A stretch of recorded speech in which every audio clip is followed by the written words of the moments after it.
So why is Trump winning? I mean, the New York Times poll this week came out, and maybe this will change it with the State of the Union address, but Trump was beating him rather soundly. It was quite a warning light, 48 to 43, also winning way more among women than he had before, winning outright Latinos. What do you attribute that to? I don't know. I just don't want to feel the way I did, and many of us don't, after the election in 2016, where we couldn't believe that it happened. He wins the election. You won't be on the show anymore. He'll come looking for me. Robert De Niro didn't just lose his cool last year, he erupted. From fiery courtroom showdowns to jaw-dropping public tirades, the Hollywood icon's meltdown turned Tinseltown upside down. What pushed the legend over the edge? The truth is wilder than fiction. His public outbursts weren't just meltdowns, they were full-blown implosions. In a matter of weeks, the revered icon of cinema became the punchline of late-night TV and the internet's favorite disaster.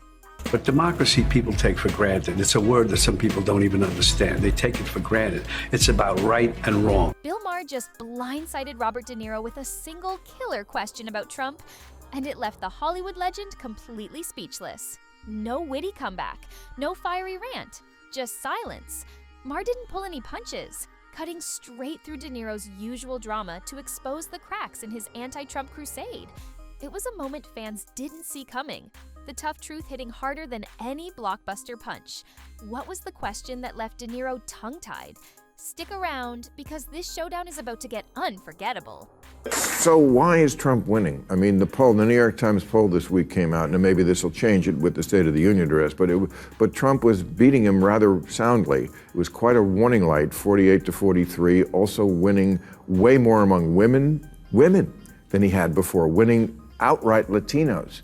What do you attribute that to?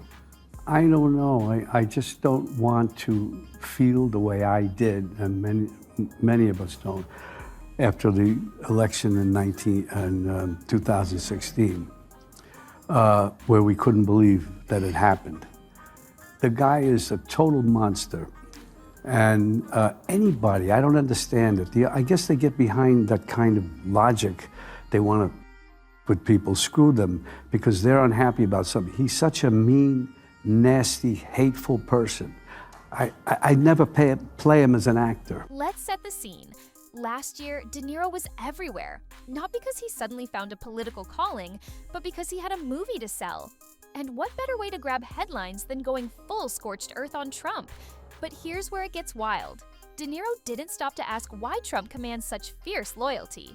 Nope, he went straight for the insults, like a teenager in a cafeteria showdown. As you'll see in the clips ahead, this wasn't political commentary. It was a press tour wrapped in rage.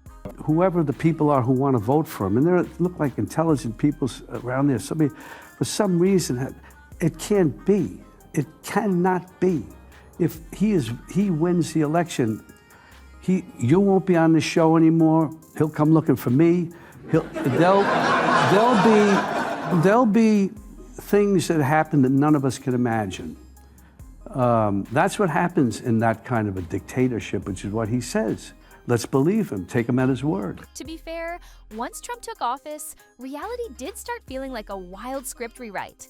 Case in point, he pulled Bill from his own show and brought him straight to the White House dinner table, something no Democrat president ever dared to do with their critics. And let's not forget, Bill's been throwing cash and support at the left for decades, yet not even a courtesy invite. Meanwhile, we're nearly 3 months into Trump's second term, and guess what? Not a single late-night show has mysteriously vanished.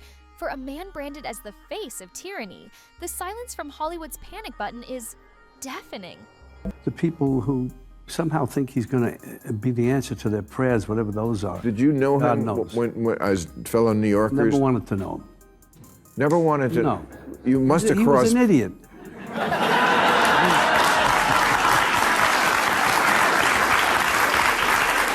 He was a clown. He was a clown in New York. And New Yorkers said, some would go with him, of course, people who work in what he does, some of them. But it's just, he's a classic bully. if you had a schoolyard and he walked in and he had his bully friends around, the other people decide whether they want to oppose him or they want to let him just tell him what to do and own the schoolyard or the basketball court or whatever it is. He's got to be stopped. What's absolutely wild is how the Democrats saw the backlash to De Niro's off-the-rails rants, and instead of switching gears, they slammed the gas on the same tired script. No fresh ideas, no real policy talk, just wall-to-wall Trump bashing. Their whole campaign pitch boiled down to, we're not that guy. That's it. No roadmap, no vision, just pure reactionary politics. And hey, quick reminder, I see you watching but not hitting that like or subscribe. What's the holdup? Now get ready, because in yet another fiery MSNBC cameo, De Niro took a bizarre detour into what he thinks democracy means. Let's hear this surreal definition for ourselves. And what he says is what it'll be if he becomes president. Do you think our democracy is at risk in this election? I think that it is. I always keep saying democracy is great, of course, but democracy people take for granted. It's a word that some people don't even understand. They take it for granted. It's about right and wrong, period. The guy's a monster. He is beyond wrong. It's almost like he wants to do the most horrible things that he can think of in order to get a rise out of us. I don't know what it is, but he's been doing it, and it's scary. Are you Excuse my French. Pardon my bluntness, but De Niro's grand speech didn't exactly scream revolutionary insight. Who anointed him the voice of the American people? He's out here playing philosopher-in-chief, but let's be real, he's a high school dropout who spent decades pretending to be gangsters on screen. That doesn't exactly qualify him to lecture half the country on politics. Watching him channel some fake wise man energy was almost comical. And when he hit Jimmy Kimmel's stage, it only got worse. He tried guilt-tripping conservatives like he was dropping truth bombs, but all we got were recycled, emotional rants with zero depth. Big group of people in this country who believe that he cares about them. I am totally dumbfounded, baffled by that. I can't understand it. And it's a thing that we've seen over decades and decades. And he's a what's it, Tammy Faye and the other one. Yes. It's the same thing, give us your money, we're going to save you. Yeah, televangelist. Yeah. It's just the same thing. And it's so obvious. I just don't understand people could buy it. And shame on those Republicans that don't have the nerve, the balls to go after him. What do they tell their kids? What do they tell their grandkids later when it's written in history books what their role is and what they did, and they allowed him to do this?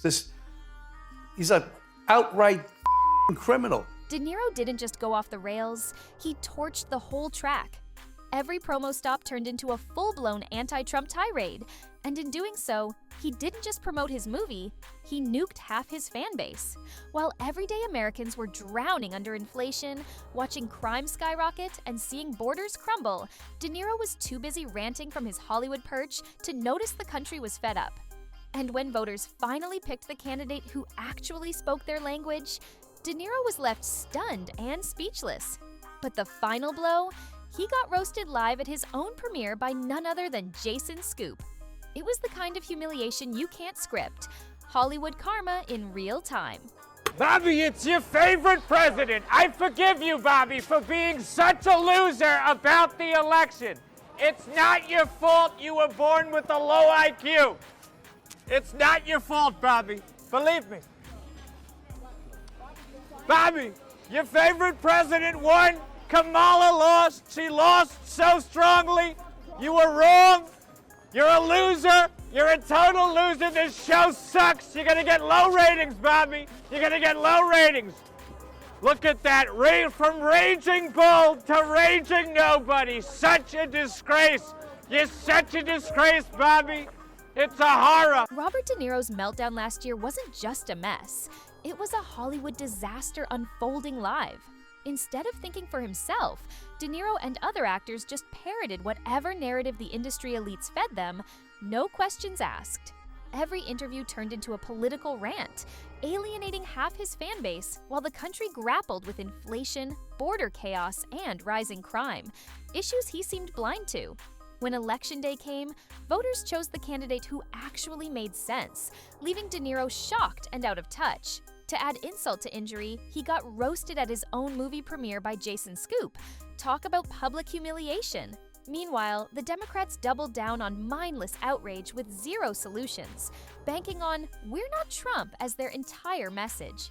De Niro's political crusade? Pure marketing to promote his movie, filled with childish name-calling and empty emotional attacks. His weird takes on democracy on MSNBC only made things worse. This whole saga is a perfect example of how Hollywood lost the plot, forgot to think, lost touch, and ended up looking ridiculous. Now, I want to hear your thoughts. Drop a comment below and let's get the debate going. And if you want your friends to see this wild meltdown and Hollywood's biggest political fails, share the video. Thanks for watching. See you next time.